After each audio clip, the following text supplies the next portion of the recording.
Imagine a seguinte situação. Acontece alguma coisa que te desagradou, que te frustrou por algum motivo, e em vez de simplesmente resolver o problema, apesar de que a solução poderia até ser um pouquinho simples, você inicia uma briga. E não é uma briga qualquer.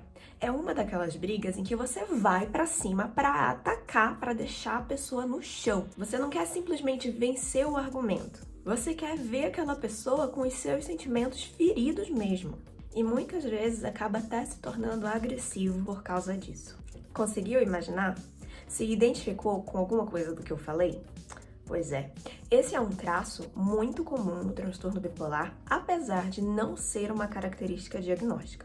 E eu vou te explicar como essas duas coisas se relacionam daqui a pouquinho, após a vinheta.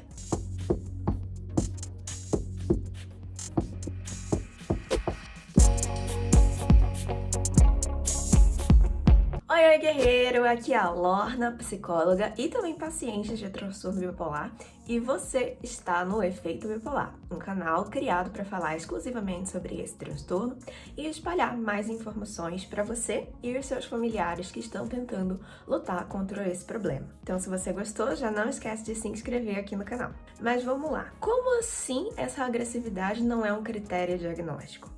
O meu médico disse que irritabilidade era sim sintoma do transtorno bipolar. Sim, durante fases de mania e hipomania. Mas irritabilidade, o nome já diz, né? Ela te deixa irritado, ela não te deixa agressivo. Isso significa que quando você está passando por uma fase de irritabilidade, o que você sente é raiva. E a raiva é um sentimento de proteção, é um sentimento de autodefesa. Ou seja, você sente raiva quando por algum motivo você se sente atacado por alguém. Uma coisa está intimamente relacionada com a outra. Mas esses rompantes de agressividade nem sempre acontecem para simplesmente se defender. Porque quando a gente está se defendendo e a gente vê que não estamos mais em perigo, a raiva passa. Toda emoção que cumpre a sua função, ela tende a passar. Só que quando você vai para cima da pessoa até o ponto de ela realmente estar ferida, você não está simplesmente se defendendo, você está ativamente atacando. Então, para a gente ilustrar aqui a situação, eu quero que você pense em 5 situaçõezinhas em que você realmente foi para cima na briga e se naquele momento você realmente estava se sentindo ameaçado por alguém. Eu tenho certeza que você vai perceber que em várias dessas situações, na verdade, não tinha nada te ameaçando, mas sim você estava se sentindo injustiçado. Isso acontece porque pessoas que têm transtornos mentais, elas têm uma sensibilidade maior do que as outras. Em outras palavras, isso faz com que a gente de fato se ofenda por coisas menos ofensivas do que o que seria considerado normal. Por estar nessa posição de vulnerabilidade, a gente acaba se sentindo mais injustiçado com mais frequência do que as outras pessoas. Quando a gente se sente injustiçado, não basta simplesmente se defender. O que a gente quer é fazer com que a outra pessoa sinta na pele exatamente o que a gente estava sentindo. Então agora você vai revisitar essas 5 situações que você me deu de exemplo e eu quero que você pense em quais delas o que você queria era exatamente isso. Que a pessoa se sentisse tão mal quanto você estava se sentindo naquele momento. Eu tenho certeza que isso aconteceu mais vezes do que aquelas situações em que você estava simplesmente tentando se defender. Ou seja, aqui a gente tem ataques, expressões de agressividade que para quem tá de fora pode parecer tudo a mesma coisa, mas que pra gente não são.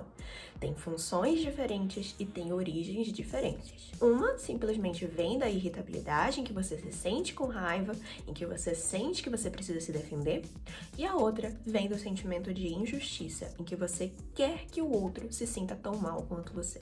Cara, não tô falando isso com nenhum tipo de julgamento, tá bom? Eu também passo por situações como essa. Pode parecer aí moralmente corrigível, julgável, criticável, ó, que coisa feia, mas é a vida como ela é, né? Paciência, o que a gente vai fazer? A gente precisa ser honesto conosco sobre os nossos próprios sentimentos. Agora, uma coisa que a gente esquece é que é possível fazer ser compreendido, corrigir injustiças, sem necessariamente atacar a outra pessoa, sem necessariamente que ela sinta o que a gente está sentindo, através da empatia, fazendo com que ela tenha compaixão por nós, com que ela se coloque no seu lugar e reconheça o quanto você tá sofrendo e o quanto você tá lutando. E eu te garanto que isso tem exatamente o mesmo efeito de simplesmente ir lá e atacar a pessoa e deixar a pessoa no chão. A diferença é que não prejudica o seu relacionamento, então a gente tem aí uma grande vantagem. É muito natural que a gente tenha sido criado em ambientes onde não havia tanta educação emocional, e por isso a gente não aprendeu a expressar as nossas emoções de uma forma saudável. Isso acontece com a maior parte dos brasileiros, está tudo sob controle, não tem nada de errado nisso, porque a gente pode sim aprender essas habilidades depois de adulto. Então a gente pode sim correr atrás do prejuízo. E é através dessas habilidades que a gente entende como expressar as nossas emoções de uma forma saudável, sem atacar ninguém e gerando a empatia que a gente precisa dos outros. Mas também de nada adianta você ter as habilidades sem ter um ambiente para praticar, certo? Porque se eu tentar fazer com que o outro seja empático comigo e ele tá tão habituado a me ver atacando ele, pode até ser que ele me ataque de graça. Olha como é complicado, né? A dinâmica dos nossos relacionamentos, ela é estável na maior parte do tempo. Então, até mesmo aqueles relacionamentos que parecem caóticos e instáveis, na verdade, dentro do plano geral, eles têm uma forma muito específica de funcionar. Ou seja, se vocês só brigam, é capaz que mesmo você não querendo brigar, a outra pessoa continue brigando com você.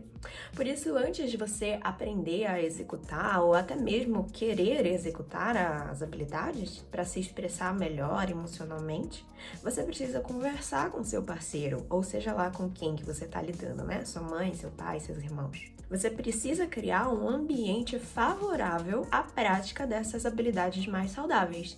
Então, literalmente, sentar e conversar. E eu vou te explicar exatamente como você pode fazer isso assim que você deixar o seu like nesse vídeo aqui, ok? Agora que você já sabe que existe necessidade de você aprender novas formas de descrever as suas emoções, você pode sentar com eles numa conversa muito franca e dizer: gente, percebo que aqui nessa casa a gente não tá tendo muita paz, muito sossego, e eu gostaria que as coisas melhorassem, gosto muito de vocês, etc e tudo mais, e a partir de agora eu queria que a gente tentasse conversar mais abertamente sobre as coisas. Eu sei, parece meio utópico, né? Parece meio fora da realidade. Mas muitas vezes, se a gente não toma uma iniciativa para resolver os nossos problemas, eles não vão se resolver sozinhos, então vai ser necessário que você tenha essa conversa. Então, já conversou? Beleza, você cumpriu o primeiro pré-requisito para conseguir expressar as suas emoções de uma forma mais saudável. Agora, eu vou te dar mais 2 pré-requisitos que são, assim, cereja do bolo para reduzir os seus ataques de agressividade. Então, vamos lá? Passo número 2. Você precisa aprender a descrever as situações antes de expressar o que você pensa ou sente sobre aquela situação. O que isso significa? Muitas vezes a gente chega assim: você me manipulou, eu me senti manipulada. Expressei aqui de uma forma errada, só para vocês terem como exemplo, tá? É diferente de eu chegar para a pessoa falando: olha, sabe aquela hora em que você falou XYZ? Pois é, pareceu que você estava me manipulando. Aqui eu fiz uma descrição separada da expressão dos meus sentimentos. É importante a gente fazer essa descrição porque eu não sei o que a pessoa estava pensando na hora em que ela falou XYZ. Pode ser que de fato ela estava tentando me manipular, mas também pode ser que na verdade a intenção dela era outra coisa. Intenções, pensamentos, sentimentos não são coisas que eu consigo adivinhar com o meu poder da mente. Eu só consigo presumir. E a gente vai evitar aqui nessa fase presumir qualquer coisa. Então eu faço uma descrição do que realmente aconteceu, que qualquer pessoa que estivesse observando aquela cena poderia também dizer que aconteceu. Então se ela falou X, qualquer pessoa ao nosso redor poderia dizer: não, ela realmente falou X. Entendeu? Então, primeiro, a gente tenta fazer uma descrição o melhor possível, sem julgamentos, sem falar o que eu senti, sem falar o que eu pensei, nada. Apenas os fatos, crus como eles são. Por exemplo, eu tenho essa garrafinha aqui. Eu acho que ela, pra mim, na minha concepção, ela é uma garrafa de unicórnio, na minha cabeça. Tem algum unicórnio aqui? Não, né? Tem do outro lado, mas o lado que eu tô mostrando pra vocês é esse. Se eu falar assim: fulano, pega ali pra mim a minha garrafinha de unicórnio, e ele só visse esse lado, ele não teria como dizer: essa aqui é a garrafinha de unicórnio dela, né? Um copo, no caso. Não. Mas se eu falasse pra ele: fulano, pega lá a minha garrafinha que tem a tampa roxa e o canudo rosa, eu estaria descrevendo de uma forma isenta, somente os fatos. E isso faz com que a gente tenha uma base para a gente conversar, porque não tem como a pessoa discordar dos fatos. Não tem como ela falar, não, essa garrafinha é verde, né? Não tem opções, ela precisa concordar com o que eu tô falando.